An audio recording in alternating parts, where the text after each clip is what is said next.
Bible को इसलिए लिखा गया है और बाइबल की हर एक घटना को इसलिए लिखा गया है कि हम उससे सीख सकें। बाइबल में किसी भी पाप को छुपाया नहीं गया। मोआब किससे जन्मा था? लूत की अपनी बेटी से। छुपाया नहीं गया, लेकिन परमेश्वर ने कहा मोआब जो पाप से जन्मा है मेरी हुजूरी में कभी ना आए। और मोआबियों से हमेशा परमेश्वर नफरत करता रहा।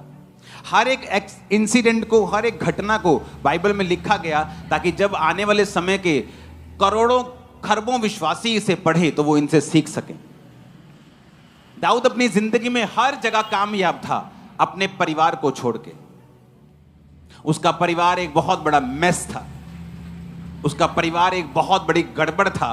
दाऊद का परिवार एक ब्लेस्ड परिवार नहीं था।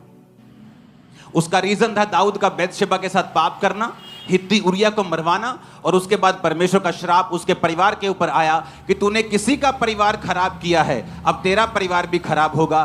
तूने किसी के परिवार के ऊपर तलवार चलाई है, आज अब से तेरे परिवार के ऊपर भी तलवार चलाई जाएगी। और बाइबल कहती है दाऊद का बड़ा बेटा अबशालोम उसकी अपनी ही टीम के द्वारा खत्म कर दिया गया, क्योंकि उनकी लड़ाई हुई, आपस में बड़ा युद्ध हुआ।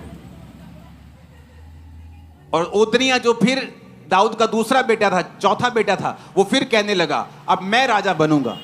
और बाइबल कहती है दाऊद की एक नेचर के बारे में कि दाऊद ने बचपन से लेके उसको जवानी तक कभी उदास नहीं किया था। ये रीजन था उसका बेलगाम होने का।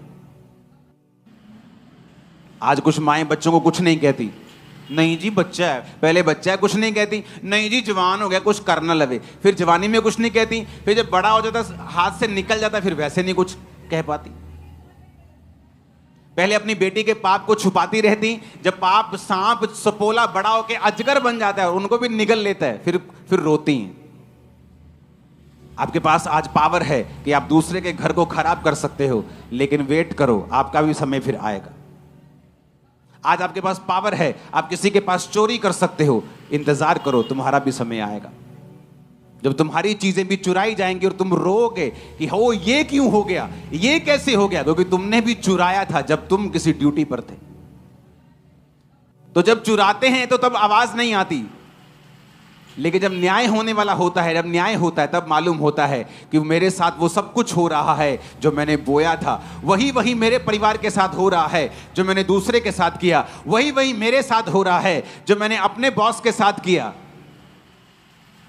इसलिए बाइबल कहती है दिया करो तो तुम्हें भी दिया जाएगा। जो कुछ तुम बोओगे वो तो कुछ तुम काटोगे। तुम ज्यादा बोओगे ज्यादा काटोगे। अब तुम देखो तुमने ज्यादा कांटे बोने हैं या ज्यादा फल बोने हैं या ज्यादा गेहूं बोना है, वो तुम देखो तुमने क्या बोना है।